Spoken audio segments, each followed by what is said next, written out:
क्या हुआ है, एनसीईआरटी में भी सेम टॉपिक है। हाँ एनसीईआरटी से कर लो, कोई बात नहीं, बस मॉड्यूल में थोड़ा बताया ना। हाँ ठीक है, चलो मैं बताता हूं अब।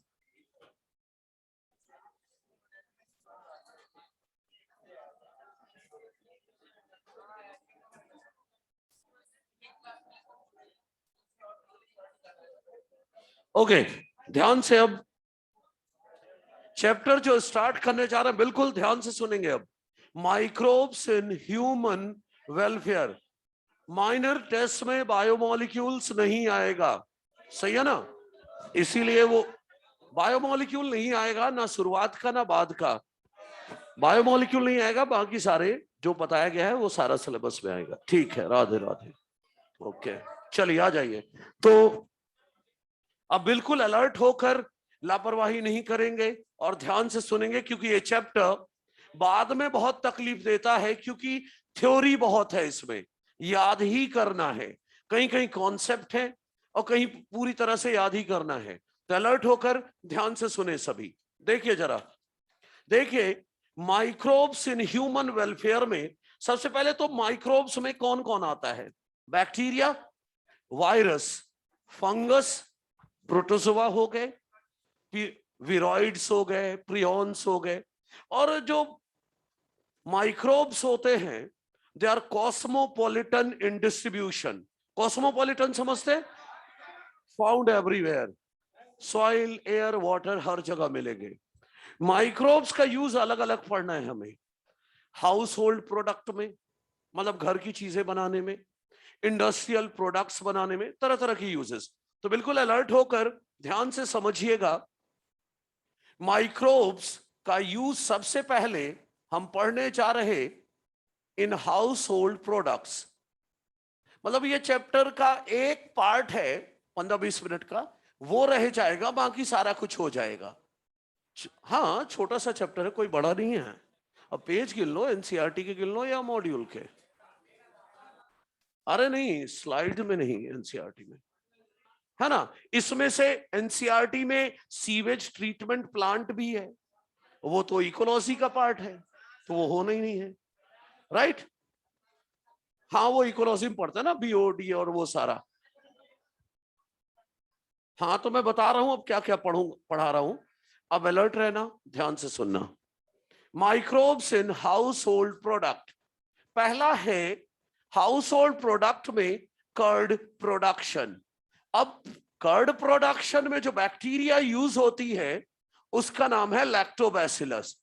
तो लैक्टोबैसिलस और दूसरी बैक्टीरिया, लैक्टोबैसिलस और दूसरी बैक्टीरिया जो मिल्क को कर्ड में कन्वर्ट करती है, इन बैक्टीरिया को हम कहते हैं LAB, that is lactic acid bacteria, lactic acid bacteria.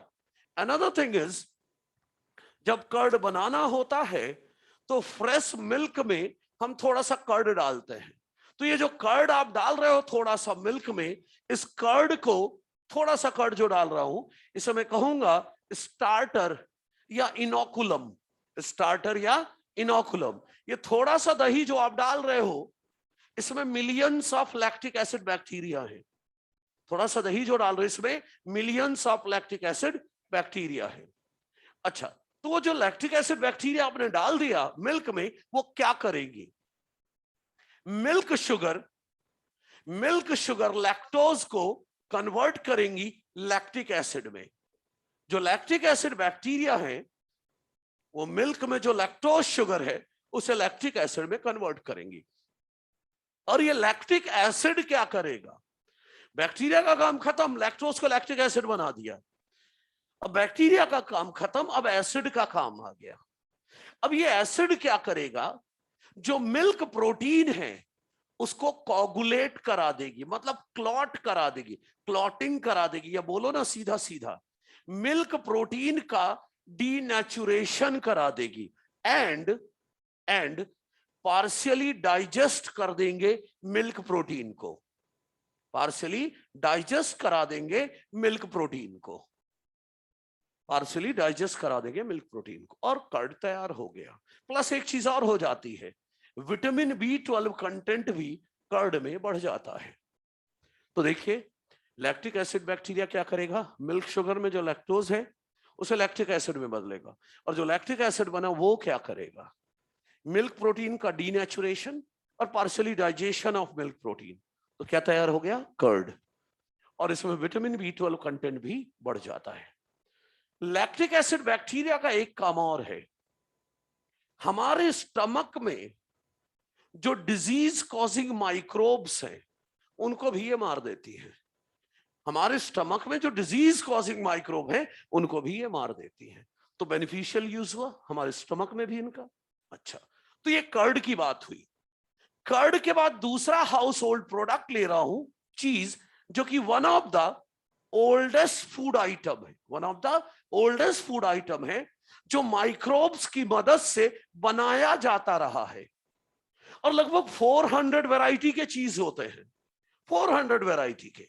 लेकिन ये जो 400 लगभग टाइप के चीज है, इन्हें मैं 3 कैटेगरी में डिवाइड कर रहा हूं, 3 कैटेगरी में। जिसमें पानी बहुत ज्यादा है उसे नाम दे रहा हूं सॉफ्ट चीज। जिसमें मॉडरेट अमाउंट ऑफ वाटर है, मीडियम अमाउंट ऑफ वाटर है, उसे नाम दे रहा हूं सेमी हार्ड चीज। और जिसमें लीस्ट अमाउंट ऑफ वाटर है उसे नाम दे रहा हूं हार्ड चीज। तो ये 3 तरह की चीज है। सबसे कम अमाउंट, सबसे ज्यादा अमाउंट जिसमें वाटर है वो सॉफ्ट चीज है। और सॉफ्ट चीज का एग्जाम्पल है कैमम्बर्ड चीज। सॉफ्ट चीज का एग्जाम्पल है कैमम्बर्ड चीज। और इसको बनाने के लिए जो फंगस यूज होती है उस फंगस का नाम है पेनिसिलियम कैमम्बर्टी। हाँ बिल्कुल याद रखना है। सेमी हार्ड चीज का एग्जाम्पल है रॉकफोर्ड चीज, या इसको ब्लू चीज भी कहते हैं, रॉकफोर्ड चीज या ब्लू चीज। और इसको बनाने के लिए फिर से फंगस यूज होता है पेनिसिलियम रॉकफोर्टी, पेनिसिलियम रॉकफोर्टी। और हार्ड चीज का एग्जाम्पल है स्विस चीज। और ये स्विस चीज बनाने के लिए फंगस नहीं यूज होता, बल्कि एक बैक्टीरिया यूज होता है जिसका नाम है प्रोपियोनी बैक्टीरियम शर्मानी। प्रोपियोनी बैक्टीरियम शर्मानी, ये बैक्टीरिया यूज होती है स्विस चीज बनाने में। एक चीज और, ये बैक्टीरिया रिलीज करती है फर्मेंटेशन के दौरान ढेर सारा CO2। ये बैक्टीरिया रिलीज करती है ढेर सारा CO2, और CO2 रिलीज होने के कारण ही स्विस चीज में लार्ज होल्स होते हैं। आपने टॉम एंड जेरी देखा हो तो चीज में छेद होते थे, तो वो स्विस चीज ही है। और वो स्विस चीज में लार्ज होल कहां से आए, CO2 रिलीज होने के कारण। और ये CO2 कौन रिलीज कराता है, ये bacteria. Clear? Another thing, sir घर में जो चीज बनता है वो क्या कहलाता है? घर में जो चीज बनता है उसे अनराइपेंड चीज या कॉटेज चीज कहते हैं। घर में जो मम्मी लोग बनाती है ना, दूध फाड़ के फिर कपड़े में बांधकर, वो अनराइपेंड चीज या कॉटेज चीज है। देखो कोई भी चीज बनाया जाए शुरुआत की प्रोसेस यही होगी, कॉटेज चीज। इसके बाद ये जब बन जाता है तो इसको फ्लेवर देने के लिए अलग अलग माइक्रोब की मदद से डिकम्पोज किया जाता है। अगर इसका डिकम्पोजिशन पेनिसिलियम कैमम्बर्टी से कराया जाए तो कैमम्बर्ड चीज बनेगा, और अगर इसका डिकम्पोजिशन पेनिसिलियम रॉकफोर्टी से कराया जाए तो रॉकफोर्ड चीज बनेगा। मतलब बिगिनिंग की प्रोसेस वही है, लेकिन आगे किससे डिकम्पोज कराया, डिकम्पोज कराने की बोलते हैं राइपनिंग कराई, उसी से डिसाइड होता है उनका फ्लेवर। ठीक है, तो कौन सी चीज किसकी मदद से बनी ये याद रखनी है। इसके बाद 2 तो हो गए, तीसरा एग्जाम्पल आ रहा है हाउस होल्ड प्रोडक्ट में। माइक्रोब्स के नाम ही इंपॉर्टेंट है यहां, इसलिए अच्छे से अभी से तैयार करना उनको ताकि बाद में दिक्कत ना हो। तीसरा है, हम आटा गूंथते हैं तो उसे क्या बोलते हैं, डो, है ना। तो अब ये डो जो है, अगर ये डो यूज किया जाना है इडली डोसा बनाने में, तो ये जो डो है इसका फर्मेंटेशन बैक्टीरिया की मदद से कराया जाता है। अगर इडली डोसा बनाने के लिए डो तैयार करना है तो फर्मेंटेशन बैक्टीरिया से कराया जाता है। और जो डो होता है, आटा जो गूंद के रखा है, वो आगे चलकर फूल जाता है, स्पंजी पफी हो जाता है। उसकी वजह वही है कि बैक्टीरिया जब फर्मेंटेशन करेगा तो CO2 रिलीज करेगा, और वो जो CO2 रिलीज हुआ उसी के कारण ये डो पफी हो जाता है। लेकिन अगर किसी डो को ब्रेड बनाने के लिए यूज करना है तो फिर फर्मेंटेशन बैक्टीरिया से नहीं बल्कि ईस्ट से कराया जाएगा, जिसका साइंटिफिक नेम हम बोलते हैं सैकरोमाइसिस सेरेविसी, है ना। और क्योंकि ये बेकिंग इंडस्ट्री में यूज हो रहा है इसलिए इसको हम बेकर ईस्ट भी कहते हैं। और यहां भी फिर से ये वाला डो भी स्पंजी हो जाता है, पफी हो जाता है due to release of CO2 by yeast. तभी तो जो ब्रेड बनती है वो पोरस होती है, सॉफ्ट होती है। उसकी वजह वही है कि CO2 रिलीज होता है। क्लियर? कहीं कहीं पर प्रिजर्व करके रखते हैं, फर्मेंटेशन करा के रखते हैं। किसे? फिश को, सोयाबीन को, बैम्बू शूट को। यंग शूट जो निकलती है ना बैम्बू प्लांट से, यंग शूट जो निकलती है उसको कुछ लोग प्रिजर्व करके रखते हैं, फर्मेंटेशन करा के रखते हैं। तो इनका फर्मेंटेशन भी माइक्रोब्स की मदद से कराया जाता है। एक और एग्जांपल बताता हूं, देखिए साउथ इंडिया में एक ट्रेडिशनल ड्रिंक टॉडी, जिसे हाँ बिल्कुल प्लांट से निकाला जाता है। नहीं, यूपी बिहार वाले भी जानते हैं, मैं जानता हूं जिन्होंने भी बोला है वो यूपी या बिहार के होंगे। साउथ इंडिया का ट्रेडिशनल ड्रिंक है ये, यूपी बिहार में भी यूज होता है। अब मैं बताता हूं कि ये जो लोग जान रहे हैं ये क्यों जान रहे हैं, आइए देखते हैं। बस हो गया। एक्चुअली एक प्लांट है जिसका नाम है टॉडी पाम। साइंटिफिक नेम है कैरियोटा यूरेंस।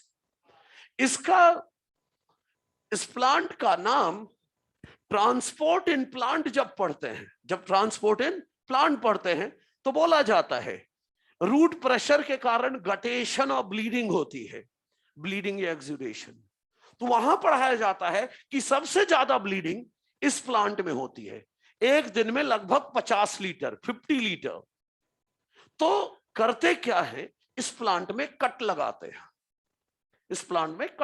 हैं, और नीचे मटकी टांग देते ताकि जो लिक्विड निकले वो मटकी में कलेक्ट हो जाए। अब लिक्विड कलेक्ट करके ले आए। अब ये लिक्विड कलेक्ट करके लाए, इसे लाओ और तुरंत पी लो।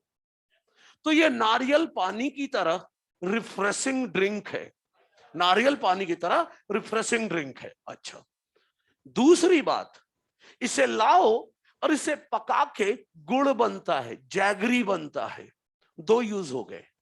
तीसरा और आखिरी यूज है, इसे लाओ और इस मटकी को खुला ही रहने दो, तो एटमॉस्फेयर में जो ईस्ट है वो इस लिक्विड का करा देंगे फर्मेंटेशन, और ये एक अल्कोहलिक ड्रिंक बन जाएगा जिसे ताड़ी या टॉडी के नाम से जानते हैं। क्लियर? ओके। तो नहीं, जितना बड़ा प्लांट होगा उतना ज्यादा लिक्विड ब्लीड आउट होता है उससे। अच्छा ठीक है, मैक्सिमम कैपेसिटी बताई मैंने 50 litre per day. Transport in plant में देखना लिखा मिलेगा। अच्छा, तो कहने का मतलब यह हुआ माइक्रोब्स का यूज हाउस होल्ड प्रोडक्ट में देख लिया। अब माइक्रोब्स का यूज हम देखने जा रहे हैं इंडस्ट्रियल प्रोडक्ट्स में।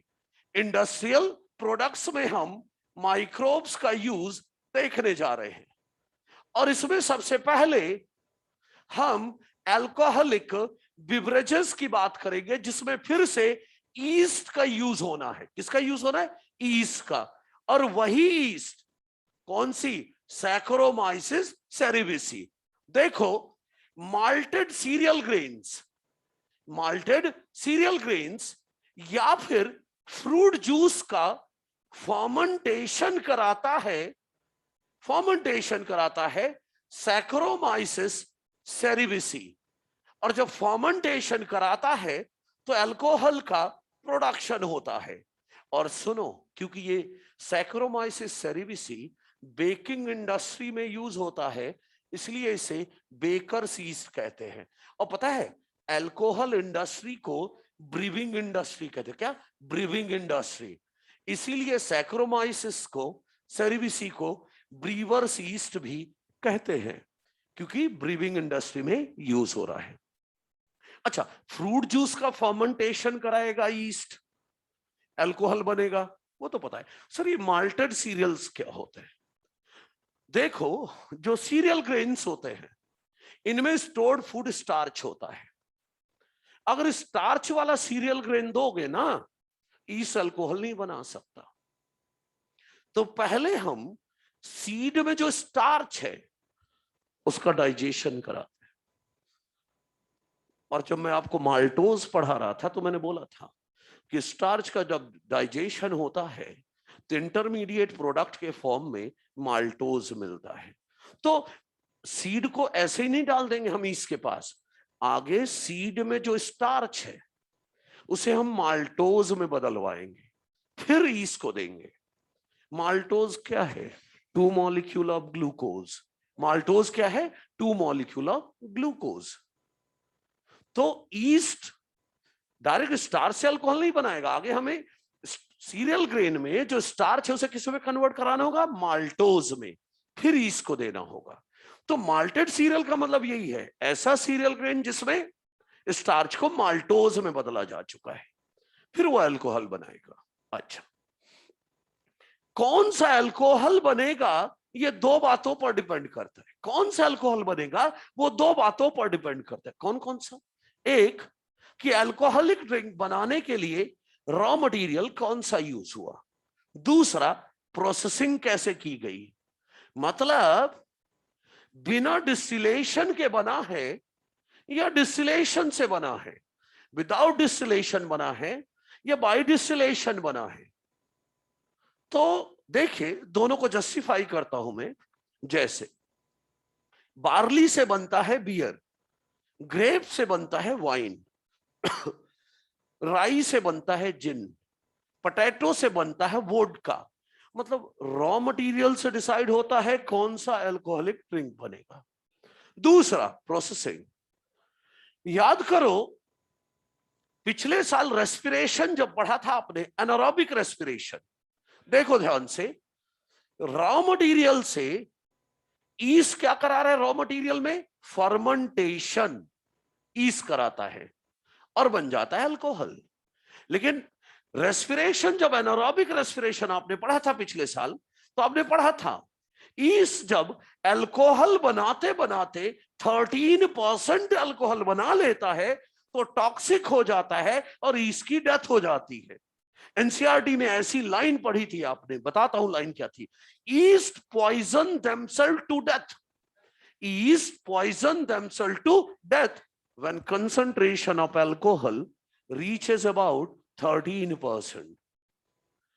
मतलब अगर सिर्फ ईस्ट के बाहर, ईस्ट से फर्मेंटेशन करके अगर अल्कोहलिक ड्रिंक बना रहे हो तो उसमें 13% से ज्यादा अल्कोहल नहीं हो सकता, राइट? जैसे wine and beer, wine and beer ये सिर्फ फर्मेंटेशन से बनती है, वाइन और बियर सिर्फ फर्मेंटेशन से बनती है, मतलब इनमें 13% से ज्यादा अल्कोहल नहीं हो सकता। हाँ, लेकिन अगर ज्यादा अल्कोहल परसेंट है किसी अल्कोहलिक ड्रिंक में, मतलब पक्का फर्मेंटेशन के बाद कुछ और कराया गया है। देखो, इस 13% अल्कोहल बना के मर गया, मतलब क्या बना के मर गया? 13% अल्कोहल, बाकी क्या है? पानी। 13% अल्कोहल बना के मर गया, मतलब 13% अल्कोहल है, बाकी पानी है। अब अल्कोहल और पानी को अलग करना है तो क्या करूं? डिस्टिलेशन। अरे डिस्टिलेशन करा लो, अल्कोहल अलग पानी अलग, 100% अल्कोहल मिल गया। राइट। तो कहने का मतलब 13% अल्कोहल बनाने के बाद डिस्टिलेशन करना होगा, तब जाकर कोई अल्कोहलिक ड्रिंक ऐसी बनेगी जिसमें 13% से ज्यादा अल्कोहल होगा। मोस्ट प्रोबेबल क्वेश्चन यहां पर पता है क्या है? मोस्ट प्रोबेबल इस टॉपिक से कि कौन बिना डिस्टिलेशन के बनता है, कौन डिस्टिलेशन से बनता है। अब तो सिर्फ दो ही याद रखो, वाइन और बियर बिना डिस्टिलेशन के बनते हैं। अरे रुको ना, बोलूंगा। वाइन एंड बियर बिना डिस्टिलेशन के बनते हैं, बाकी जितने भी हैं सब डिस्टिलेशन से बनते हैं, मतलब सब में 13% से ज्यादा अल्कोहल होगा। क्लियर है? मोस्ट प्रोबेबल क्वेश्चन यही है इस टॉपिक से, कौन डिस्टिलेशन के बिना बनता है और कौन डिस्टिलेशन से बनता है। तो वाइन और बियर बिना डिस्टिलेशन के, बाकी सब डिस्टिलेशन से। आइए मैं एग्जांपल देता हूं, यहां पर मैं एग्जांपल देता हूं सबसे पहले आपको।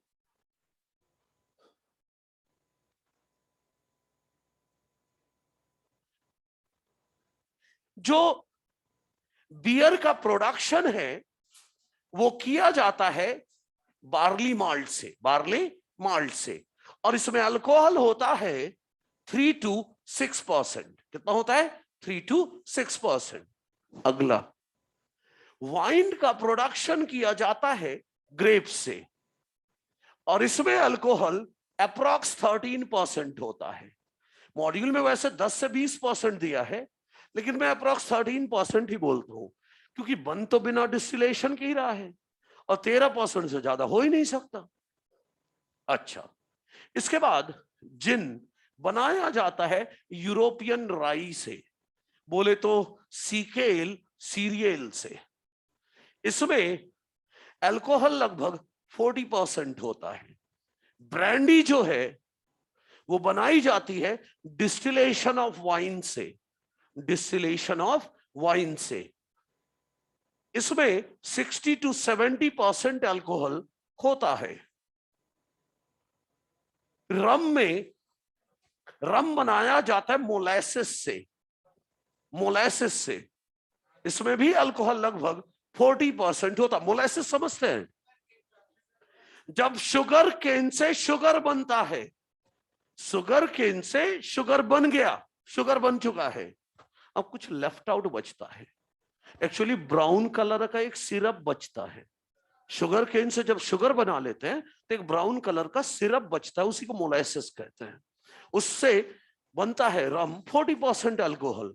इसी तरह वोडका बनाया जाता है पोटैटो से, इसमें भी लगभग 40% अल्कोहल होता है। देखो, विस्की सीरियल ग्रेन से ही बनाई जाती है, सीरियल ग्रेन से बनता है, तरह तरह के सीरियल ग्रेन से, उसमें भी लगभग 40 to 45% अल्कोहल होता है। लेकिन मैं क्या कहता हूं, आपसे कोई अल्कोहल का परसेंटेज नहीं पूछेगा। बहुत ज्यादा पूछ लिया तो रॉ मटेरियल पूछ सकता है, अदरवाइज कुछ नहीं। सबसे प्रोबेबल क्वेश्चन सिर्फ एक ही है, कौन डिस्टिलेशन से बनता है और कौन बिना डिस्टिलेशन के। मतलब यहां पर आप एक ही लाइन याद रखना कि वाइन एंड बियर बिना डिस्टिलेशन के बनते, बाकी सब डिस्टिलेशन से। हाँ बिल्कुल, बाकी चारों डिस्टिलेशन से।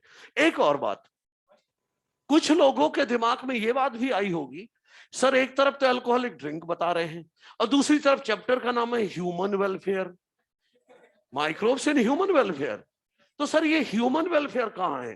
ध्यान से सुनो, मेरे नजरिए से देखो, आपको ह्यूमन वेलफेयर लगेगा। ध्यान से समझिएगा, अल्कोहल इंडस्ट्री का जो सीईओ है, करोड़ों का पैकेज ले रहा है, वहां के वर्कर हैं, उनकी सैलरी यहीं से आएगी। ह्यूमन वेलफेयर ही तो है। नीट करके, इतना तैयारी करके डॉक्टर बनेंगे, डॉक्टर बनेंगे, लिवर स्पेशलिस्ट डॉक्टर बनेंगे, उनका भी तो, राइट। मेडिसिन इंडस्ट्री, मेडिसिन बनाने वाली जो कंपनी है उसका सीईओ, बाकी वर्कर, उनको भी तो सैलरी चाहिए, वो भी यहीं से आ रही है। तो ह्यूमन वेलफेयर ही तो हो रहा है। पूरा सुनो, आधी जानकारी खतरनाक होती है। जो कंज्यूम कर रहा है, जो कंज्यूम कर रहा है प्लस उसकी फैमिली, वो तो बर्बाद हो गई। बाकी जितने ह्यूमन है सबका वेलफेयर हो रहा है। This is human welfare. मैं ये नहीं कह रहा, समझ गया मेरी बात, मैं क्या कह रहा हूं? जो कंज्यूम कर रहा है प्लस उसकी फैमिली तो बर्बाद हो गई, हो सकता है उसके मरने के बाद बच्चे सड़कों पर आ जाएं, वो अलग बात है, लेकिन दूसरों का वेलफेयर हो रहा है, ठीक है? तो इस रेस्पेक्ट में ह्यूमन वेलफेयर है। क्लियर? हाँ, चलिए, अल्कोहलिक बिवरेजेस की बात हो गई। अब दूसरा इंडस्ट्रियल प्रोडक्ट उठा रहा हूं मैं, एंटीबायोटिक। कौन सा? एंटीबायोटिक्स।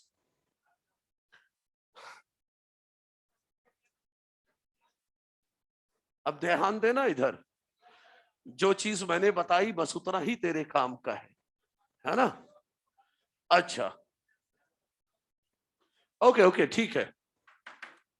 पहला इंडस्ट्रियल प्रोडक्ट अल्कोहलिक बिवरेजेस, दूसरा है antibiotics.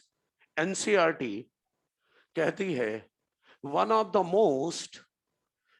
The most significant discovery of 20th century discovery of antibiotic थी, राइट? एंटीबायोटिक होते क्या है, ध्यान दीजिएगा। ये एक माइक्रोब है, ये केमिकल रिलीज कर रहा है।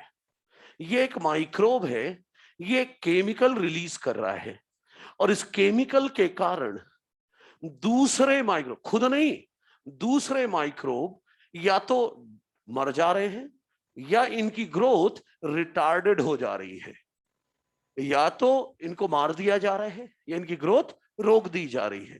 तो ऐसे केमिकल को एंटीबायोटिक कहेंगे। जो बना रहा है वो नहीं मरेगा, दूसरे माइक्रोब मरेंगे या उनकी ग्रोथ को रिटार्डेड कर दिया जाएगा। तो ऐसे केमिकल को क्या बोलेंगे? एंटीबायोटिक। एंटी का मतलब होता है अगेंस्ट, और बायो का मतलब होता है life.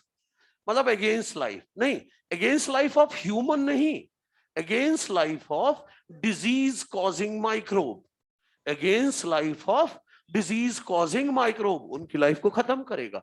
But for human they are not against life, but for human they are not against life, they are pro life for human। pro life का मतलब protect life of human, human की life को protect करते हैं।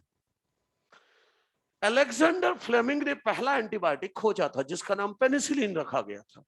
तो Alexander Fleming ने ये जो पहला एंटीबायोटिक है पेनिसिलिन, उसको डिस्कवर तो किया था, लेकिन ये सिर्फ एक चांस डिस्कवरी है, एक्सीडेंटल डिस्कवरी है।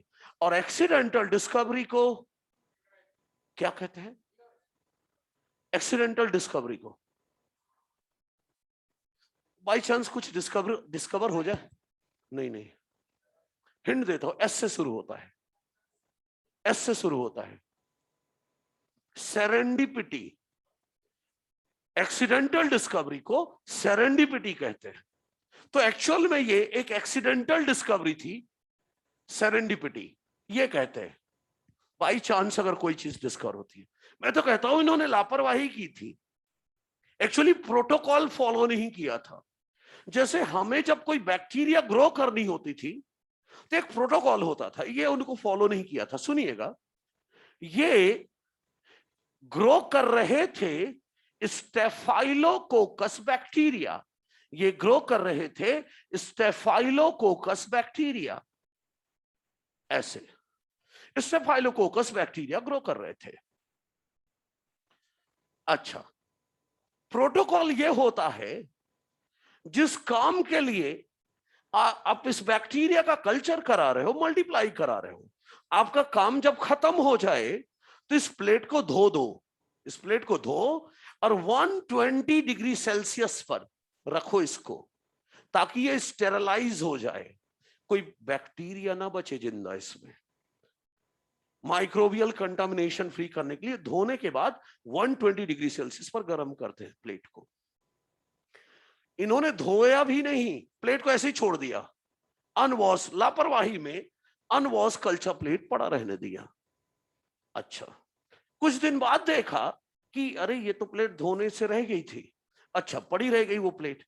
कुछ दिनों बाद जब नजर पड़ी तो देखा कि यहां पर इस प्लेट में एक मूल्ड ग्रो कर रहा है, बोले तो एक फंगस ग्रो कर रहा है, एक मोल्ड या बोलो फंगस ग्रो कर रहा है। बाद में पता चला था कि वो फंगस पेनिसिलियम नोटेटम है। इन्होंने ऑब्जर्व किया कि जहां पर ये मोल्ड ग्रो कर रहा है उसके चारों तरफ पूरे प्लेट में स्टेफाइलोकोकस है, ग्रो कर रहा है, लेकिन इस फंगस के चारों तरफ बिल्कुल क्लियर जोन है, मतलब इसके आसपास कोई स्टेफाइलोकोकस नहीं है। जहां पर ये फंगस है उसके चारों तरफ क्लियर जोन है, कोई स्टेफाइलोकोकस नहीं ग्रो कर रहा है। बाकी पूरी प्लेट भर में बैक्टीरिया थी, उसके आसपास क्लियर जोन था। बाद में पता चला कि ये जो फंगस है कोई केमिकल रिलीज कर रहा है और उस केमिकल के कारण ही स्टेफाइलोकोकस की डेथ हो जा रही है। ये फंगस एक केमिकल रिलीज कर रहा है जिसके कारण अगर कोई स्टेफाइलोकोकस आ भी गया तो उसे मार देता है। तो इसीलिए फंगस के चारों तरफ क्लियर जोन है। बाद में इस केमिकल का नाम पेनिसिलियम नोटेटम से निकल रहा था, इसलिए इस केमिकल का नाम इन्होंने पेनिसिलिन रख दिया। चांस डिस्कवरी, एक्सीडेंटल, लापरवाही के कारण डिस्कवरी हो गई। अच्छा, अब इन्होंने तो डिस्कवर कर दिया, लेकिन इन्होंने ये नहीं बताया था कि इसमें फुल पोटेंशियल है एंटीबायोटिक की तरह यूज करने का। फुल पोटेंशियल है कि इसे एंटीबायोटिक की तरह यूज कर सकते हैं कॉमर्शियल लेवल पर, ये इन्होंने नहीं बताया था। आगे चलकर दो लोग आए, एक का नाम था अर्नस्ट चेन, एक का नाम था होवर्ड फ्लोरे। अर्नस्ट चेन और होवर्ड फ्लोरे, इन्होंने पहली बार बताया कि ये जो पेनिसिलिन है इसके पास फुल पोटेंशियल है to be used as antibiotic commercial level पर, राइट। इस पेनिसिलिन का यूज वर्ल्ड वॉर सेकेंड के दौरान अमेरिका के जो सोल्जर्स थे जब घायल हो जाते थे उनको यह दिया गया था वर्ल्ड वॉर सेकेंड के दौरान। बाद में अर्नस्ट चेन को, हॉवर्ड फ्लोरे को और अलेक्जेंडर फ्लेमिंग को, इन तीनों को 1945 में नोबेल प्राइज मिला था। इसके बाद एनसीईआरटी एक डाटा लिखती है कि एंटीबायोटिक तो अब ढेरों निकाली जाती है माइक्रोब से। एनसीईआरटी डाटा यह लिखती है कि एंटीबायोटिक की मदद से हम कैपेबल हो पाए हैं to control various deadly diseases जैसे diphtheria, leprosy, plague, whooping cough, diphtheria, हाँ बिल्कुल, डिप्थीरिया हो गया, लिप्रोसी हो गया, प्लेग हो गया, वूपिंग कफ जैसी बीमारियों को हम एंटीबायोटिक के कारण कंट्रोल कर पाए हैं। मतलब आज की दुनिया में एंटीबायोटिक के बिना सरवाइव करना पॉसिबल नहीं है, राइट। तो ये हो गया एंटीबायोटिक। इंडस्ट्रियल प्रोडक्ट में पहला था अल्कोहलिक बिवरेजेस, दूसरा एंटीबायोटिक्स। अब तीसरा ला रहा हूं ऑर्गेनिक एसिड। हाँ,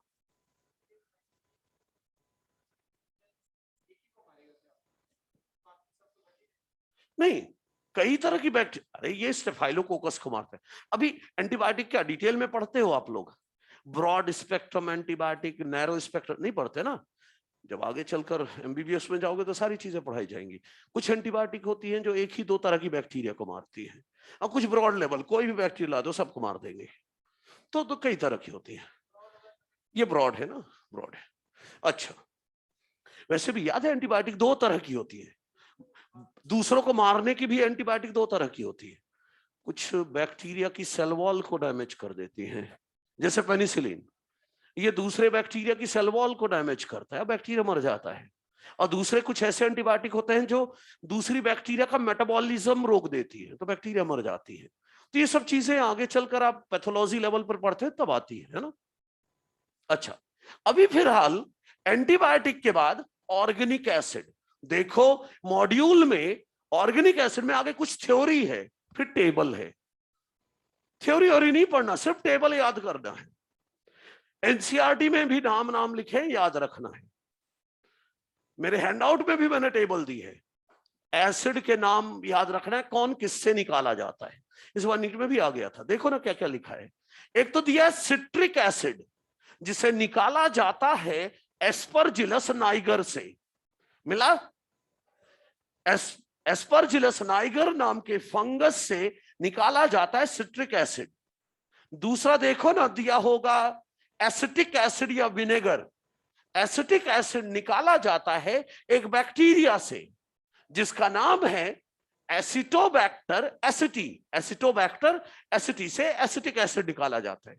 ब्यूटायरिक एसिड निकाला जाता है क्लोस्ट्रीडियम ब्यूटाइलिकम से। और लैक्टिक एसिड निकाला जाता है लैक्टोबैसिलस स्पीसीज से। मैंने हैंड आउट में शॉर्ट में लिख दिया है कि लैक्टिक एसिड किससे निकाला जाता है, लैक्टोबैसिलस स्पीसीज से। मॉड्यूल में नाम लिखा है लैक्टोबैसिलस वुल्गैरिस एंड स्ट्रेप्टोकोकस लैक्टिस। सिर्फ इतना ही याद रखो, लैक्टोबैसिलस से निकाला जाता है लैक्टिक एसिड। क्लियर? तो कौन सी ऑर्गेनिक एसिड कैसे निकाली जाती है याद रख, किससे निकाली जाती है याद रखना है।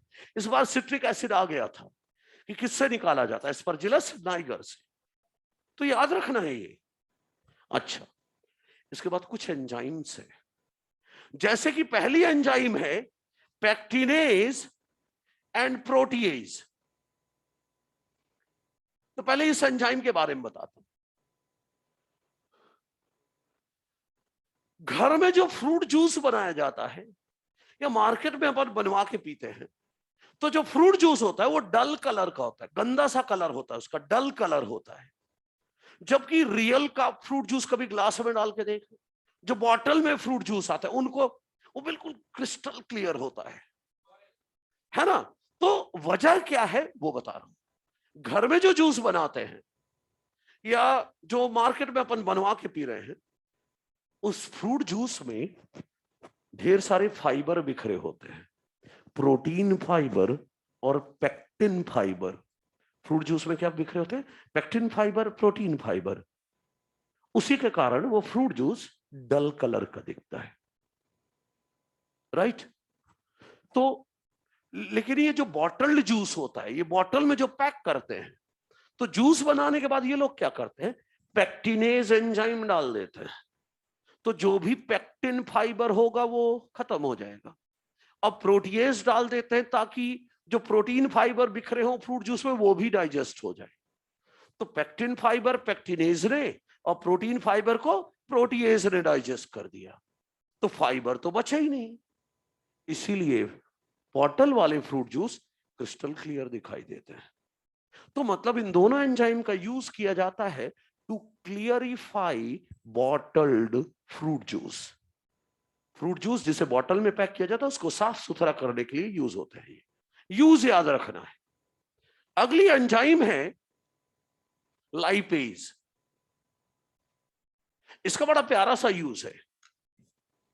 अरे इसे डिटर्जेंट बनाने के लिए यूज कर रहे हैं हम, डिटर्जेंट्स, कपड़े धोने वाले के लिए डिटर्जेंट्स।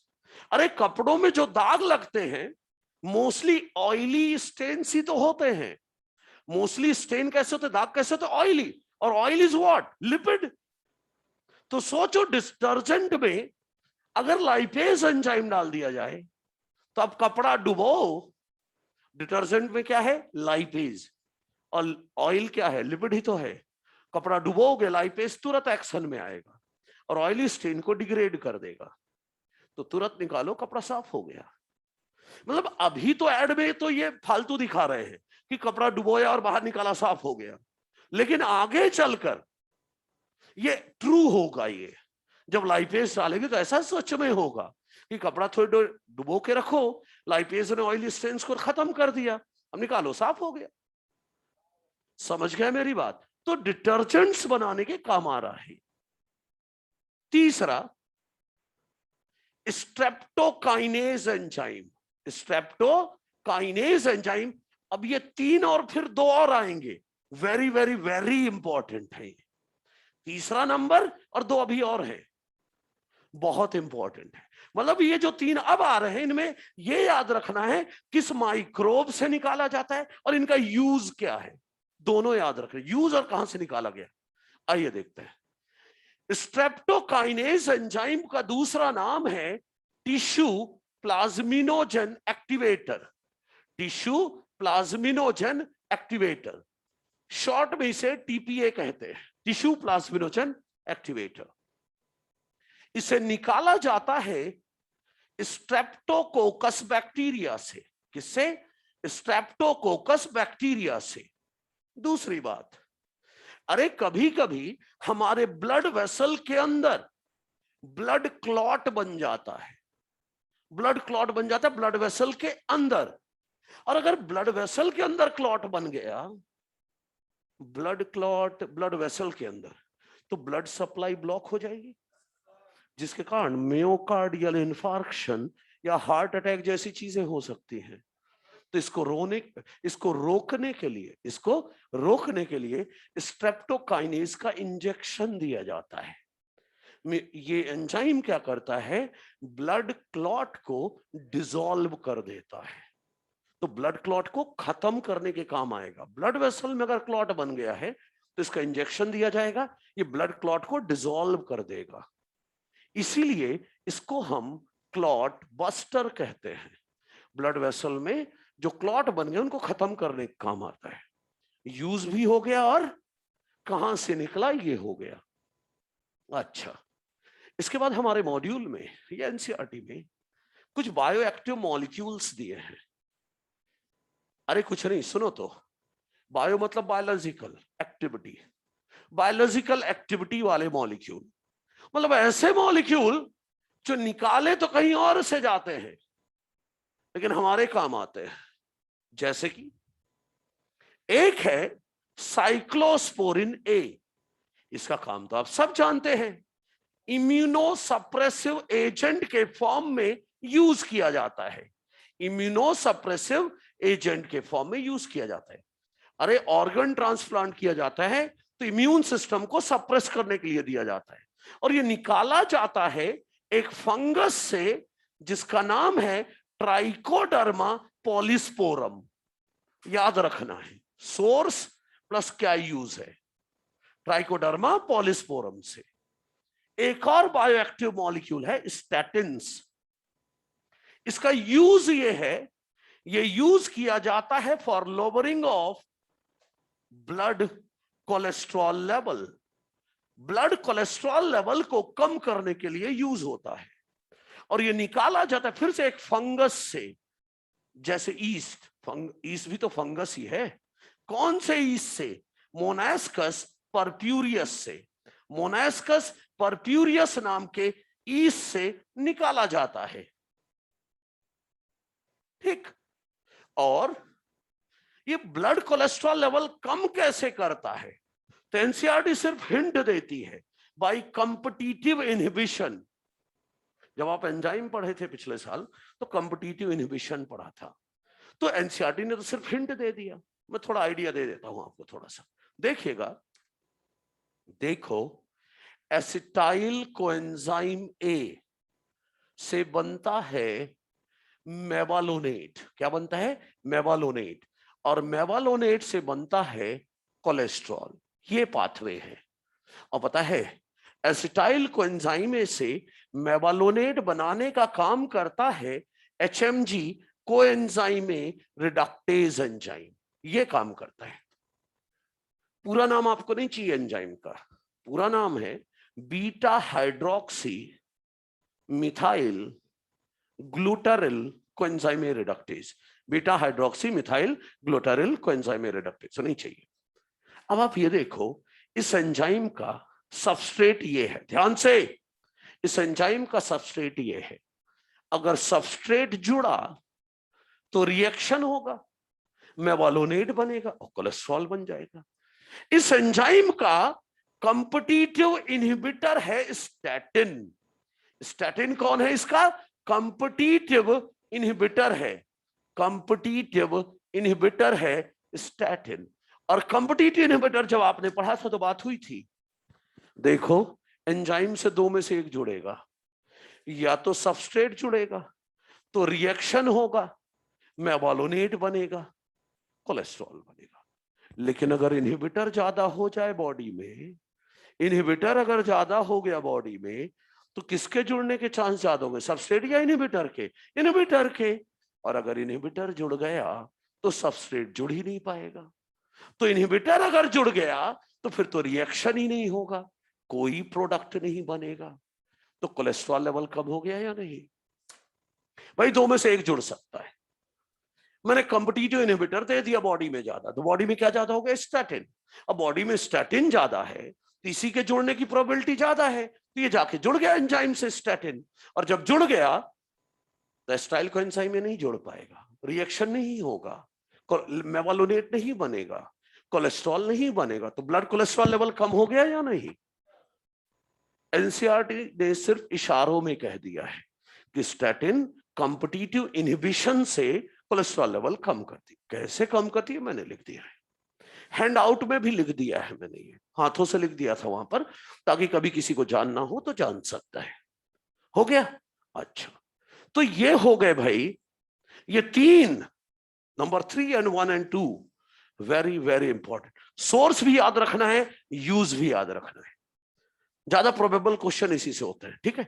अच्छा, अब इसके बाद बारी आती है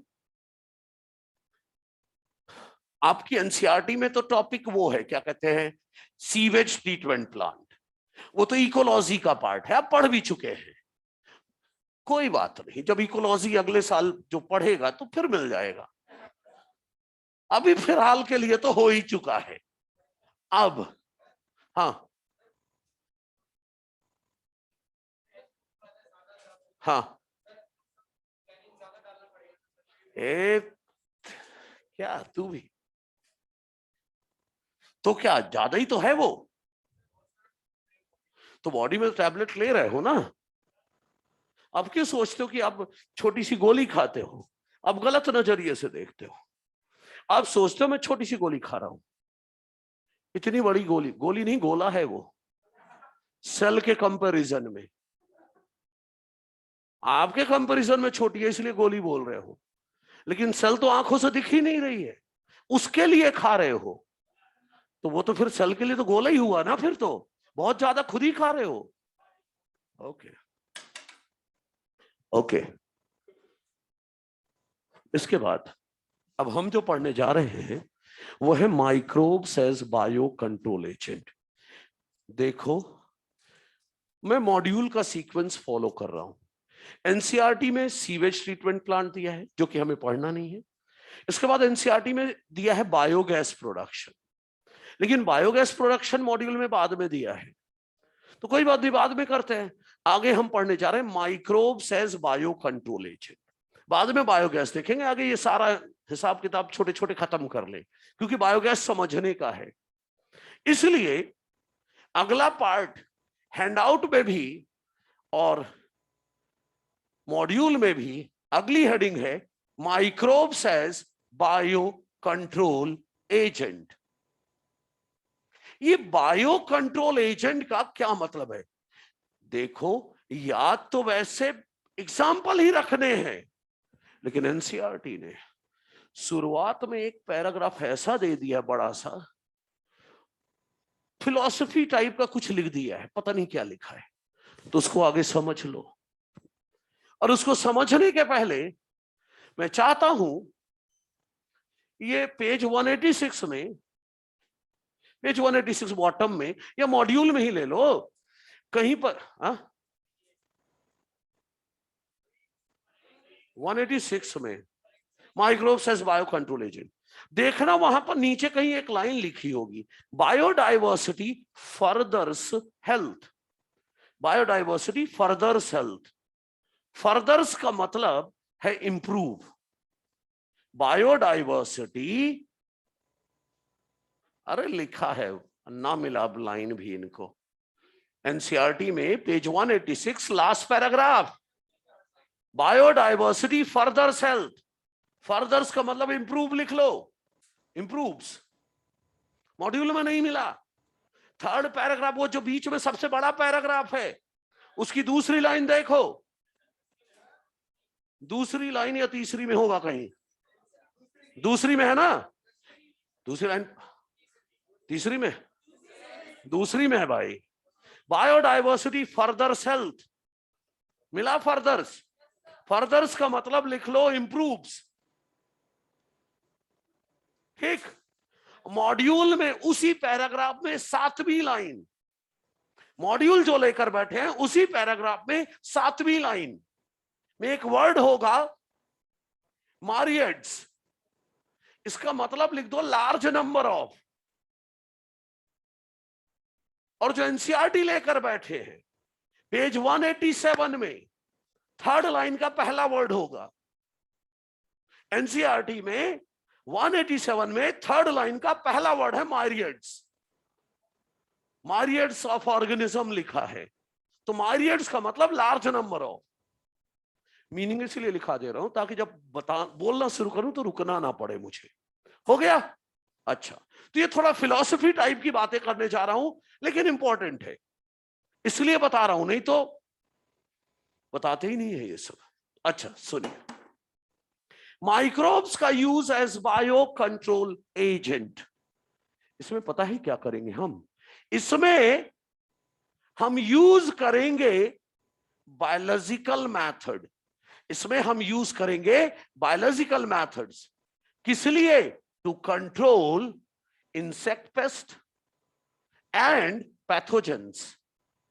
पैथोजेंस मतलब वही डिजीज, पैथोजन ही तो डिजीज कॉज करेंगी। तो बायोलॉजिकल मेथड से कंट्रोल करना इंसेक्ट पेस्ट और पैथोजन को। सर बायोलॉजिकल मेथड मतलब आप क्या कहना चाह रहे हो? मैं कहना चाह रहा हूं लिविंग ऑर्गेनिज्म यूज करेंगे। लिविंग ऑर्गेनिज्म की मदद से हम पैथोजेंस को, पेस्ट को कंट्रोल करेंगे। और जिन लिविंग ऑर्गेनिज्म को आप यूज करोगे पेस्ट कंट्रोल के लिए, पैथोजन कंट्रोल के लिए, उन लिविंग ऑर्गेनिज्म को मैं अपने शब्दों में कहता हूं बायोपेस्टिसाइड। बायोपेस्टिसाइड कोई केमिकल नहीं है। जो लिविंग ऑर्गेनिज्म यूज किया जाए to control pest and disease pathogens, उनको कहते हैं बायोपेस्टिसाइड। तो जो लिविंग ऑर्गेनिज्म यूज किए जाते हैं इंसेक्ट कंट्रोल, पेस्ट कंट्रोल के लिए और पैथोजन कंट्रोल के लिए, उन लिविंग ऑर्गेनिज्म को क्या कहते हैं? बायोपेस्टिसाइड। अच्छा, ये तो देखेंगे कैसे क्या है, लेकिन अभी कन्वेंशनल लेवल पर, ट्रेडिशनल लेवल पर कैसे किया गया है ये। ट्रेडिशनल लेवल पर आज तक हम इंसेक्ट पेस्ट कैसे कंट्रोल करते आए हैं? By use of chemical insecticide and pesticide, ऐसे ही यूज करके कंट्रोल करते हैं। लेकिन सुनो तो, जो ये केमिकल इंसेक्टिसाइड पेस्टिसाइड हम यूज करते आए हैं, they are toxic, extremely harmful, not for only human, for other animals also. They pollute the environment. Soil में चला जाता है, भाई पेस्टिसाइड आपने प्लांट में डाला, प्लांट में स्प्रे किया तो मिट्टी में भी तो चला गया, ग्राउंड वाटर में भी तो चला गया, और ग्राउंड वाटर को हम यूज करेंगे तो हमारी बॉडी में आ गया। अब पेस्टिसाइड आपने कहां डाला? प्लांट्स में, तो प्लांट से वो केमिकल पेस्टिसाइड वेजिटेबल्स में आ गया, फ्रूट्स में आ गया, क्रॉप प्लांट में आ गया, और वेजिटेबल फ्रूट हम खा रहे तो हमारे में फिर से आ गया पेस्टिसाइड। कहने का मतलब बहुत नुकसान पहुंचाते हैं। तो एक नया मेथड हमने ढूंढा है लिविंग ऑर्गेनिज्म की मदद से पेस्ट को कंट्रोल करना। और ये लिविंग बायोलॉजिकल मेथड एक किस पर बेस्ड है? सिंपल सा बोलता हूं, नेचुरल प्रिडेशन पर। किस पर बेस्ड है? नेचुरल प्रिडेशन पर। अरे कुछ नहीं, देखो मेरी फसल को ए नाम का इंसेक्ट नुकसान पहुंचा रहा है। ए नाम का इंसेक्ट नुकसान पहुंचा रहा है। दो तरीके हैं, या तो केमिकल की मदद से मारो, या इसका नेचुरल प्रिडेटर डाल दो। नेचुरल प्रिडेटर डाल दो। तो मैंने इसका नेचुरल प्रिडेटर डाल दिया। तो नेचुरल प्रिडेटर डाल दिया, अच्छे से पढ़ रखा है मैंने कि बी नाम का एक इंसेक्ट है, बी नाम का एक इंसेक्ट है जो ए इंसेक्ट को खाता है, राइट। और यह भी पढ़ रखा है मैंने डिटेल में कि बी जो नाम का इंसेक्ट है ये मेरी फसल को कोई नुकसान नहीं पहुंचाता। पता चले इससे बचाने के चक्कर में बी डाल दिया, बी इससे भी ज्यादा तेज से खाता है फसलों को, तो फिर तो दिक्कत हो जाएगी। पूरा पढ़ना पड़ेगा, रिसर्च करना होगा, तब यूज कर सकते हैं। तो ए नाम का इंसेक्ट फसल को नुकसान पहुंचा रहा था, हमने इसका नेचुरल प्रेडेटर बी डाल दिया। तो बी क्या करेगा? कोई केमिकल नहीं यूज किया है, और ये जो बी डाला ना मैंने, इसी को बायोपेस्टिसाइड कह रहा हूं। नेचुरल प्रेडेटर यूज करना है इस मेथड में। तो ये बी क्या करेगा? ए को खा जाएगा, एलिमिनेट नहीं करेगा। एलिमिनेट नहीं करेगा ए को, इसकी पॉपुलेशन को कम कर देगा, इतना कम कर देगा कि मेरी फसल को कोई नुकसान ना हो। राइट? एक टर्म पढ़ते हो आप इकोलॉजी में, प्रूडेंट प्रिडेटर। मतलब प्रिडेटर जो है ओवर एक्सप्लॉइट नहीं करता अपने प्रे को। आपके जैसा नहीं है कि पेट भर के खा लिया फिर 2 प्लेट रसमलाई आ गया, आने दो, ऐसा नहीं है। तो ये प्रिडेटर ऐसा कुछ नहीं करता, जितनी भूख है उतना ही खाएगा, बाकी को छोड़ देगा।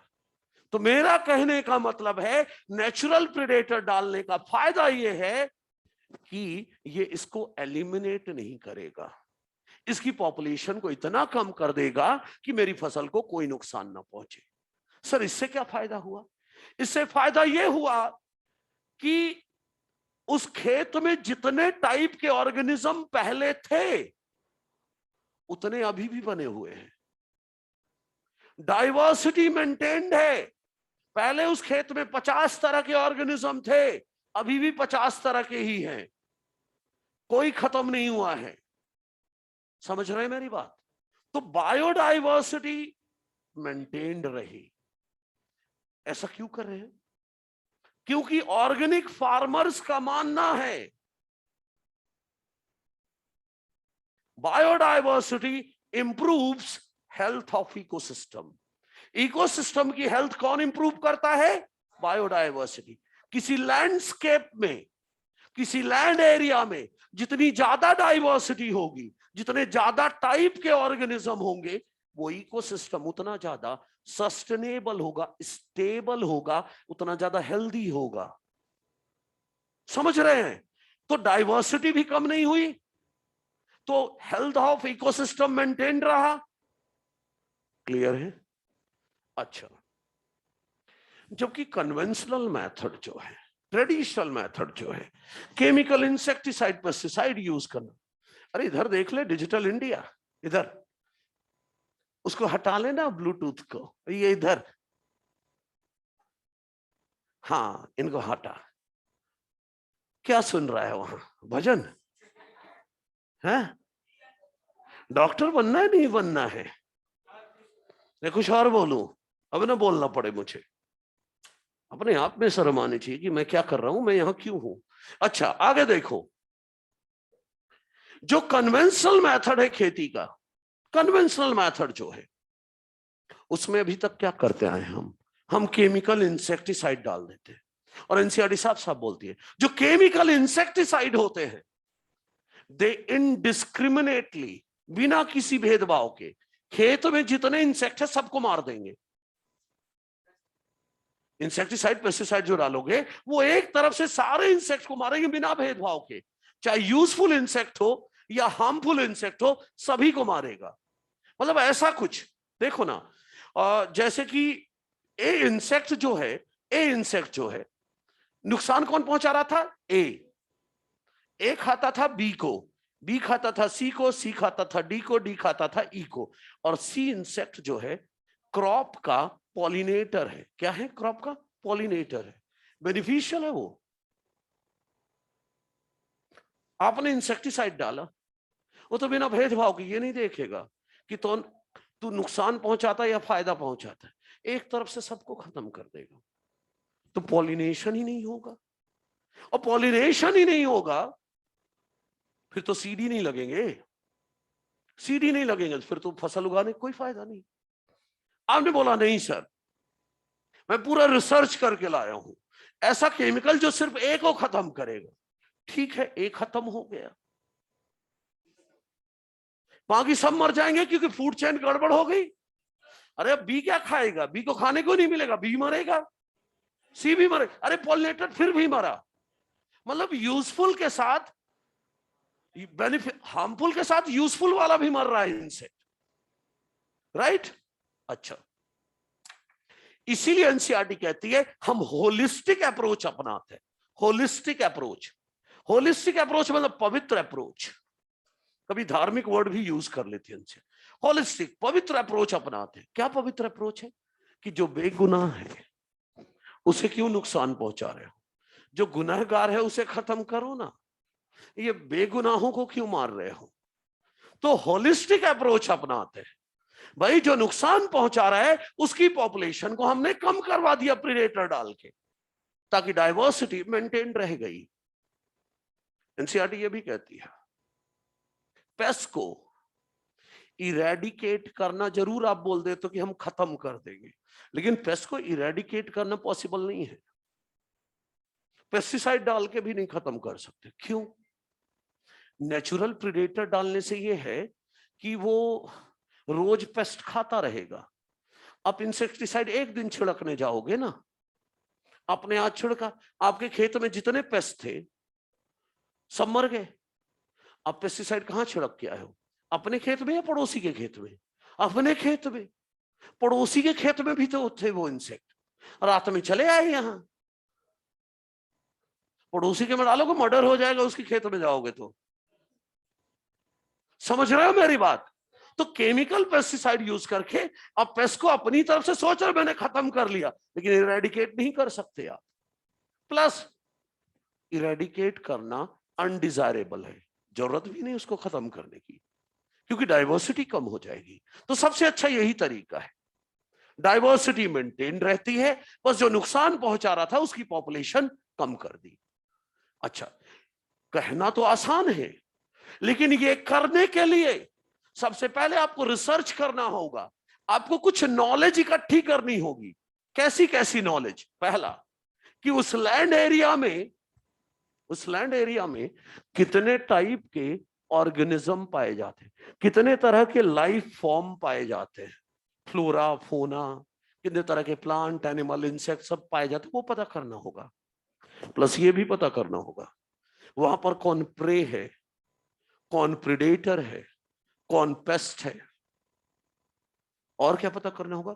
उनकी फीडिंग हैबिट क्या है, उनका हैबिटेट क्या है, कहां रहना पसंद करते हैं, उनका लाइफ साइकिल कैसे चलता है, और किनके बीच क्या क्या इंटरेक्शन है।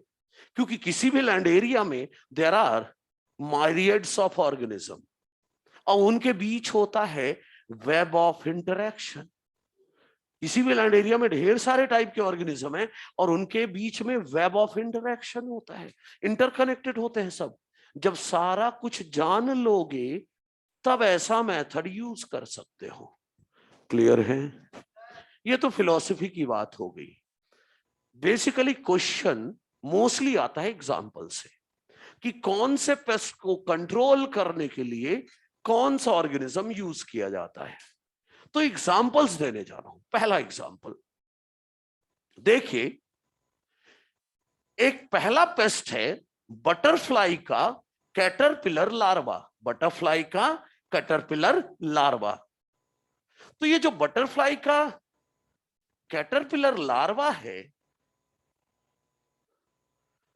ये अटैक किया करता है। देखिए एग्जाम्पल एक एक करके। बटरफ्लाई का कैटरपिलर लार्वा ये क्या करता है वो सुनिए। ये अटैक किया करता है ब्रासिका जीनस वाले प्लांट्स को और फ्रूट ट्रीज को, और इसको कंट्रोल करने के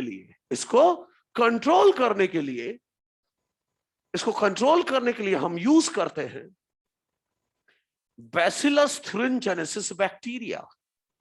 एक्चुअली बैक्टीरिया नहीं, ये एक ऐसी बैक्टीरिया है, आप जानते हैं ना बैक्टीरिया लोग स्पोर्स भी बनाया करते हैं, बैसिलस thuringiensis बैक्टीरिया भी स्पोर्स बनाती है। तो एक्चुअली इसको कंट्रोल करने के लिए हम बीटी स्पोर यूज करते हैं। ये जो बीटी स्पोर होता है इसी बैक्टीरिया का स्पोर, तो इसके अंदर क्राई प्रोटीन भी होगा।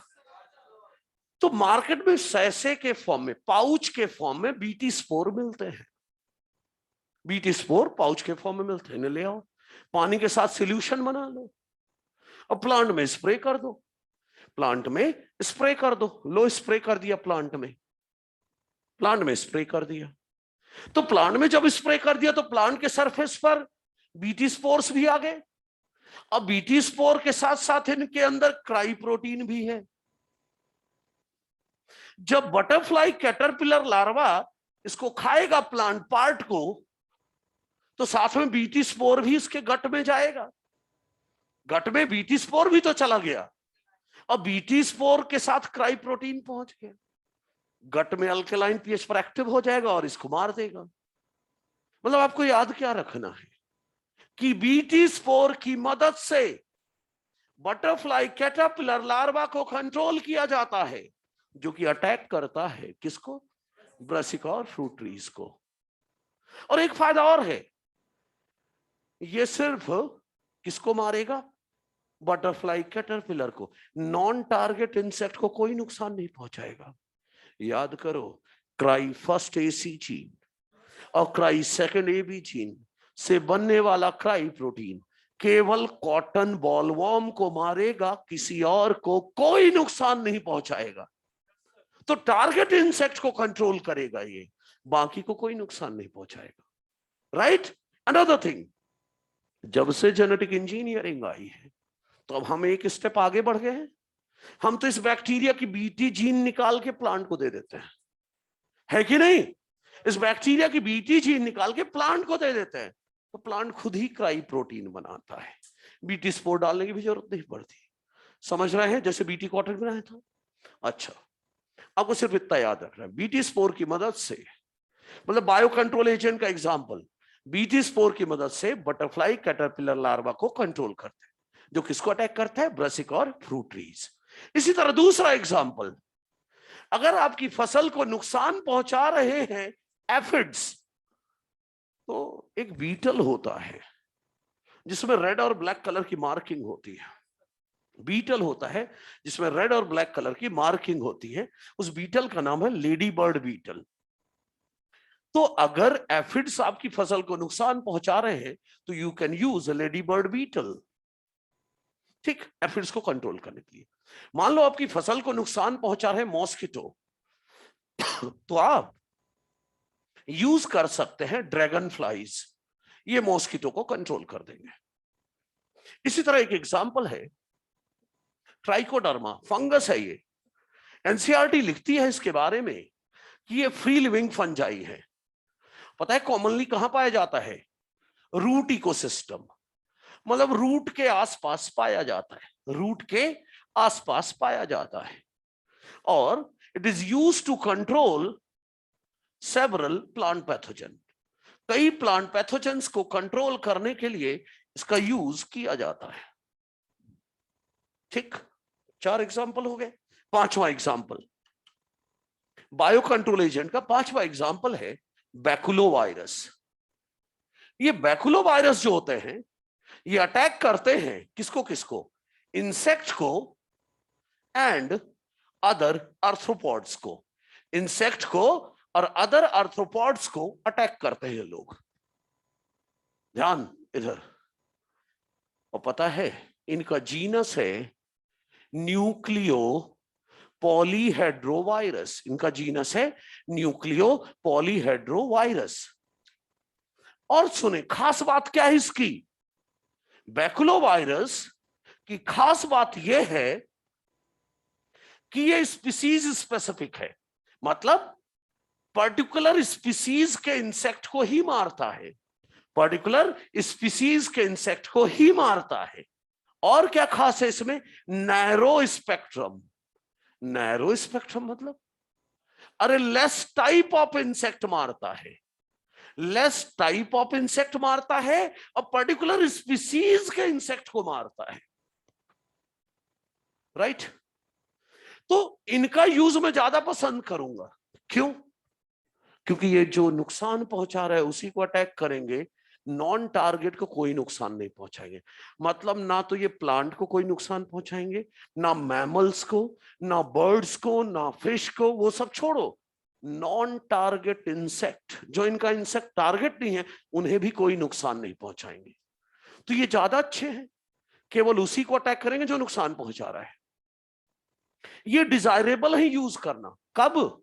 जब हम कर रहे हो आईपीएम, जब हम कर रहे हो आईपीएम, बोले तो इंटीग्रेटेड पेस्ट मैनेजमेंट, जब हम कर रहे हो integrated pest management. Integrated pest management मतलब सर, अरे पेस्ट मैनेजमेंट के साथ इंटीग्रेट करना है, पेस्ट मैनेजमेंट के साथ कुछ और जोड़ना है।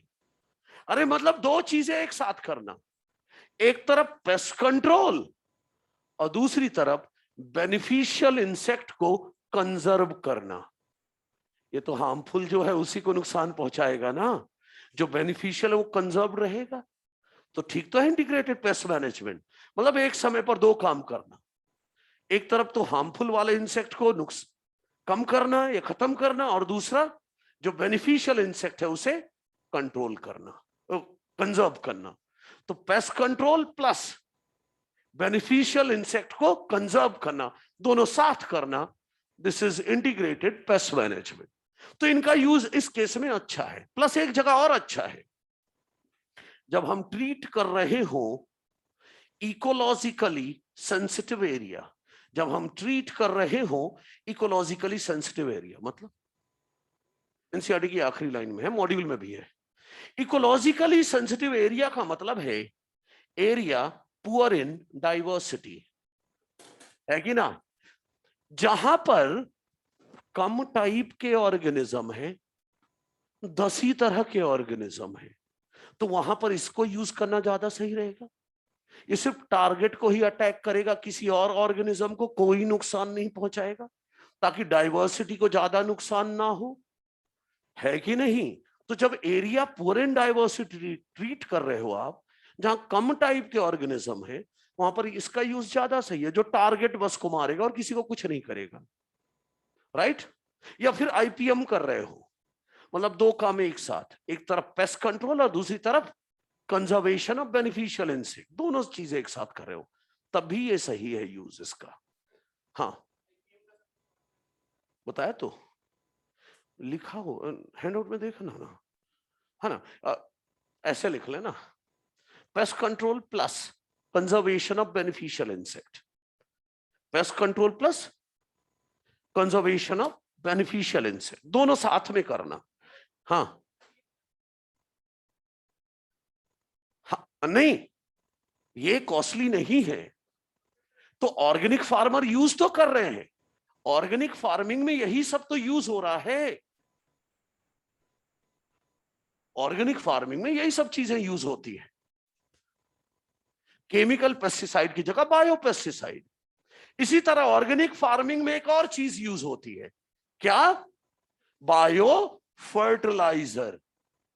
बायो फर्टिलाइजर क्या होते हैं वो देखो, है? सस्पेंस नहीं, अभी दो टॉपिक है, सस्पेंस नहीं है, अभी दो टॉपिक है, अभी बहुत टाइम है। टाइम खत्म? अरे अभी तो बहुत टाइम है, अभी तो दुनिया में आए हैं, इधर देखो। अभी बायो फर्टिलाइजर, माइक्रोब्स का यूज एज बायो फर्टिलाइजर, दो छोटे छोटे टॉपिक है, फटाफट देख लो। तो हाँ बिल्कुल सही, अब सही बोला, कोई सही बोलने वाला मिला। बायो फर्टिलाइजर, सुनो ध्यान से, जो लिविंग ऑर्गेनिज्म सॉइल की न्यूट्रिएंट क्वालिटी बढ़ा दे, जो ऑर्गेनिज्म सॉइल की न्यूट्रिएंट क्वालिटी बढ़ा दे, nutrient quality of the soil increase कर दे, खास करके नाइट्रोजन और फास्फोरस कंटेंट बढ़ा दे, ऐसे ऑर्गेनिज्म को हम बायो फर्टिलाइजर कहते हैं। जो ऑर्गेनिज्म सॉइल की न्यूट्रिएंट क्वालिटी बढ़ाएं, खास करके नाइट्रोजन फास्फोरस कंटेंट बढ़ा दें, उन्हें हम कहते हैं बायो फर्टिलाइजर। ध्यान से सुनिएगा, अब बायो फर्टिलाइजर में कौन कौन आएगा? नाइट्रोजन फिक्सिंग बैक्टीरिया, और कौन आएगा? Nitrogen fixing blue green algae, nitrogen fixing blue green algae, और कौन आएगा? फंगस जो माइकोराइजा बनाते हो, फंगस जो माइकोराइजा बनाते हो, तीनों देखने हैं, चलो देखते हैं। नाइट्रोजन फिक्सिंग बैक्टीरिया, देखो जब मिनरल न्यूट्रिशन पढ़ोगे तो ढेरों एग्जाम्पल पढ़ोगे इनके, मुझे ढेरों नहीं बताने, मुझे सिर्फ वो बताने जो एनसीईआरटी में है, क्योंकि पूछा तो वही जाएगा। तो सुनिए, नाइट्रोजन फिक्सिंग बैक्टीरिया में कुछ बैक्टीरिया ऐसी होती हैं जो प्लांट के अंदर जाके नाइट्रोजन फिक्स करती है सिम्बियोटिकली। जैसे कि एग्जांपल राइजोबियम सिम्बियोटिकली नाइट्रोजन फिक्स करता है लेग्यूम प्लांट में रूट नोड्यूल बना के। लेकिन कुछ नाइट्रोजन फिक्सिंग बैक्टीरिया ऐसी होती हैं प्लांट के अंदर जाके नाइट्रोजन नहीं फिक्स करती, बिल्कुल मिट्टी में रह के नाइट्रोजन फिक्स करती है। जैसे कि एजोटोबैक्टर एंड एजोस्पाइरिलम, एजोटोबैक्टर और एजोस्पाइरिलम, ये प्लांट के अंदर नहीं बल्कि मिट्टी में रह के नाइट्रोजन फिक्स करती है। मिट्टी में नाइट्रोजन फिक्स कर रही है मतलब मिट्टी में नाइट्रोजन कंटेंट बढ़ा रही है, यही तो मकसद है। अच्छा, कुछ ब्लू ग्रीन एल्गी भी है। ये जो ब्लू ग्रीन एल्गी है ये ऑटोट्रॉपिक होती है, खुद फूड बनाती है, एक्वेटिक एनवायरनमेंट में भी पाई जाती है ये, और टेरेस्ट्रियल एनवायरनमेंट में भी पाई जाती है। अच्छा, एग्जाम्पल के नाम पर मैं बोलूंगा नॉस्टक, एनाबिना, ऑसिलेटोरिया। सुनिए, पैडी फील्ड में important bio fertilizer blue green algae को बोलते हैं, उसमें भी सबसे बेस्ट है excellent bio fertilizer in paddy field, इसे बोला जाता है excellent bio fertilizer in paddy field. ये होता है धान के खेत में अगर जमीन पर आपको ग्रीन कलर का लेयर दिखे, नहीं वो अलग चीज हो गई, धान के खेत में जो बॉटम है जमीन का वहां पर अगर ग्रीन कलर की लेयर दिखे वो ऑसिलेटोरिया है, excellent bio fertilizer in paddy field. और इनके बहुत फायदे हैं, सुनो तो। एक तो ये नाइट्रोजन फिक्स करते हैं, मतलब मिट्टी में नाइट्रोजन कंटेंट तो बढ़ा ही रहे हैं, प्लस जब ये मरेंगे तो इनका डेड ऑर्गेनिक मैटर भी मिट्टी में मिलेगा। नाइट्रोजन कंटेंट तो बढ़ा ही रहे हैं और जब ये मरेंगे तो इनका डेड ऑर्गेनिक मैटर भी तो मिट्टी में मिलेगा। मतलब नाइट्रोजन कंटेंट भी बढ़ा रहे हैं, ऑर्गेनिक कंटेंट भी बढ़ा रहे हैं, मतलब सॉइल की फर्टिलिटी बढ़ा रहे हैं, राइट। दो, फंगस। भाई एक जीनस बताता हूं, ग्लोमस जीनस के जो फंगस होते हैं, ग्लोमस जीनस के जो फंगस होते हैं ये माइकोराइजा बनाते हैं, सिम्बियोटिक रिलेशन बनाते हैं किसके साथ? Root of higher plants. अरे माइकोराइजा क्या? Symbiotic relation between plant root and fungus. अच्छा, मान लीजिए ये प्लांट रूट है और ये फंगस है। अरे फंगल हाइफे हैं ये। अब प्लांट रूट इनको क्या फायदा देगा? प्लांट इनको फूड प्लस शेल्टर देगा। तो प्लांट ने तो अपना रोल निभा दिया, प्लांट ने इनको फायदा दे दिया, क्या? फूड और शेल्टर। अब ये फंगस प्लांट को क्या फायदा पहुंचाएंगे? पहला, ये फंगल हाइफे वाटर और मिनरल एब्जॉर्ब करेंगे, वाटर और मिनरल खास करके फास्फोरस, और दे देंगे प्लांट को। प्लांट को पहला फायदा मिला कि वाटर और मिनरल मिल गया, खास करके फास्फोरस, एक फायदा। दूसरा सुनो, कोई पैथोजन रूट बॉर्न पैथोजन, कोई पैथोजन जा रहा है इसको अटैक करने, कि जा रहा हूं अटैक करूंगा इस प्लांट रूट को, तो ये पैथोजन बीच में ही इनको मार के डिस्ट्रॉय कर देंगे। फंगस भी तो रूट में ही है, तो इनको डिस्ट्रॉय कर देंगे। मतलब बोलूं ये प्लांट रेजिस्टेंट हो गया to root borne pathogen, right. Another thing, मान लो मिट्टी में सॉल्ट ज्यादा हो गया, सैलिनिटी हो गई ज्यादा। अरे फंगस ढेर सारा है तो सारे फंगल सेल थोड़ा थोड़ा सॉल्ट ले लेंगे, मतलब सॉल्ट ज्यादा है तो बंटवारा कर लेंगे ना फंगल सेल, बोलेंगे थोड़ा थोड़ा सॉल्ट हम ले लेते हैं। इससे क्या होगा? प्लांट को उतना ही सॉल्ट मिलेगा जितना चाहिए। भाई ढेर सारी फंगल सेल है, सब थोड़ा थोड़ा सॉल्ट ले लेंगी तो प्लांट को तो लिमिटेड सॉल्ट मिलेगा जो उसे चाहिए। तो बोलूं प्लांट टॉलरेंट हो गया टू सैलिनिटी, हाई सॉल्ट से कुछ नहीं होगा उसे। अच्छा, ड्रॉट पड़ गया, सूखा पड़ गया, सूखा पड़ गया तो ये फंगल हाइफे मिट्टी में दूर तक फैल जाएंगे और ज्यादा सरफेस एरिया से वाटर एब्जॉर्ब करके प्लांट को देंगे। मतलब प्लांट को टॉलरेंट टू ड्रॉट भी बना दिया है कि नहीं? मतलब प्लांट ग्रोथ एंड डेवलपमेंट बढ़ गया। क्या क्या फायदा हुआ? एक प्लांट को वाटर मिनरल मिल रहा है, खास करके phosphorus, plus root borne pathogen के लिए रेजिस्टेंट कर दिया। तीसरा, tolerant to salinity and drought कर दिया। Overall plant growth and development बढ़ा दिया। अच्छा, 2-3 मिनट और बोलने वाला हूं, देश की समस्या के बारे में बात करनी है। समस्या दूर की जाए। रुक जाओ, देखो देखो समस्या की बात कर ले। एक्चुअली देखो, एनसीईआरटी के हिसाब से ये चैप्टर पूरा हो गया है, लेकिन बायोगैस प्रोडक्शन रह रहा है जो कि समझने का वो आज तो नहीं करेंगे।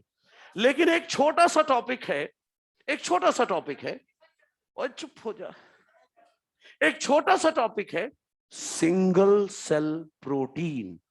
ये हमारी एनसीईआरटी में इस चैप्टर में नहीं है, प्लांट ब्रीडिंग टॉपिक में है, प्लांट ब्रीडिंग टॉपिक में। लेकिन उसमें भी माइक्रोब का रोल है, इसलिए हमने मॉड्यूल में यहां डाल दिया, क्योंकि माइक्रोब का जितना रोल है सब यहीं खत्म करो। तो सिर्फ सिंगल सेल प्रोटीन बता रहा हूं, 2-3 मिनट बोल रहा हूं, सुन ले ध्यान से। उसमें दुनिया की समस्या थोड़ी देख लेते, तकलीफ दर्द खत्म कर ले। आ जाओ देखते, हाँ दुख बांटने से कम हो जाएगा। आइए, तो आखिरी टॉपिक जो डील करने जा रहा हूं वो है सिंगल सेल प्रोटीन। अरे सस्पेंस जब होगा तब की तब देखी गई है, आजकल सस्पेंस नहीं बचता कुछ भी। नहीं कुछ नहीं। अच्छा सुनो सुनो सुनो, क्या बात करने जा रहा हूं। इस चैप्टर के लिए आखिरी टॉपिक बायोगैस को छोड़कर सिंगल सेल प्रोटीन। अब बात आई सर, आप समस्या बता रहे थे, देश की नहीं पूरे दुनिया की समस्या बता रहा हूं, सुनो। More than 25% of human population, more than 25% of human population suffer from hunger and malnutrition। ये समस्या है, हंगर एंड malnutrition, खाना नहीं मिल रहा लोगों को। अच्छा तो सुनो, अरे सुनो तो पूरी बात। अच्छा, अब यहां पर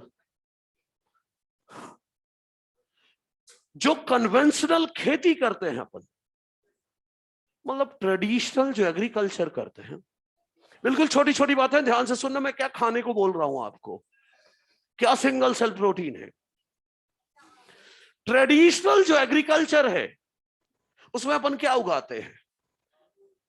serials, cereal grains, vegetables, fruits, pulses.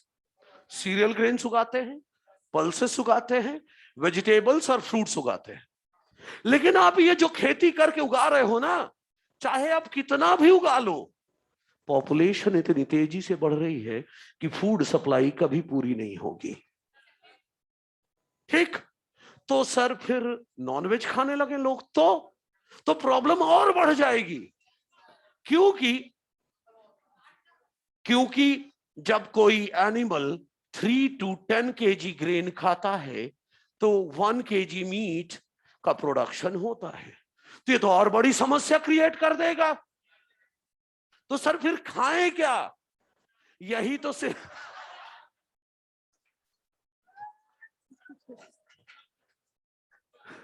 तो सिंगल सेल प्रोटीन में खाएं क्या, वो मैं बताने जा रहा हूं। अलर्ट रह के सुनना। देखो देखो, हाँ ध्यान दो। सिंगल सेल प्रोटीन क्या है actually? Use of unicellular use of, एक लाइन में अगर सिंगल सेल प्रोटीन को डिफाइन करना है तो वह है use of unicellular and multi cellular organism as food. Food के फॉर्म में यूनिसेलुलर और मल्टी सेलुलर ऑर्गेनिज्म को खाना, यही सिंगल सेल प्रोटीन है। ध्यान से देखिएगा। सर माइक्रोब्स खाएं? हाँ बिल्कुल माइक्रोब्स खाना है। जैसे चुप हो जा, अभी देखो क्या क्या खा सकते हैं।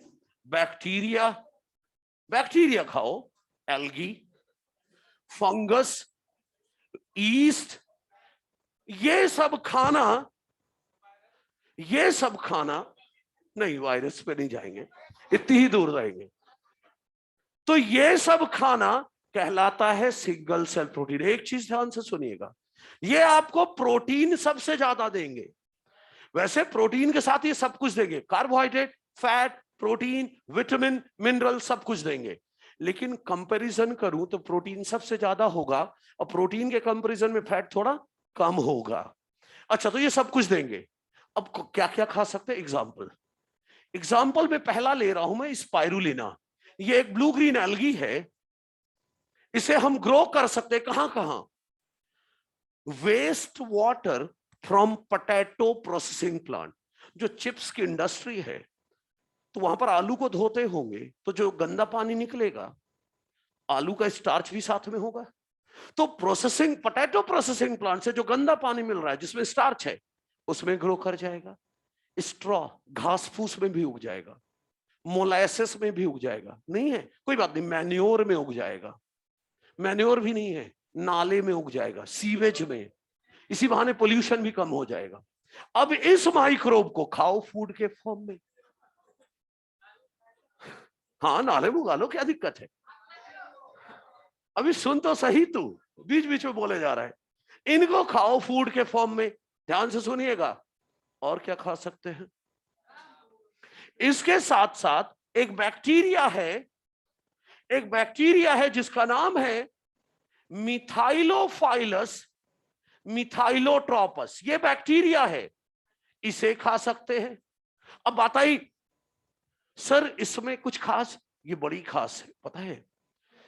देखा ये गया है 250 kg की काऊ एक दिन में जो मिल्क देती है, उससे 200 ग्राम प्रोटीन मिलता है एक दिन में।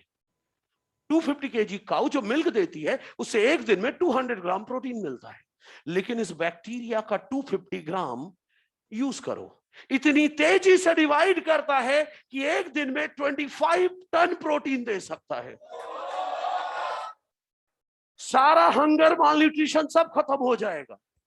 अब बात आई कि सर आपको क्यों लगता है कि हम, जैसे वो बोल रहा है कि आपको क्यों लगता है सर ये सब हम खाएंगे?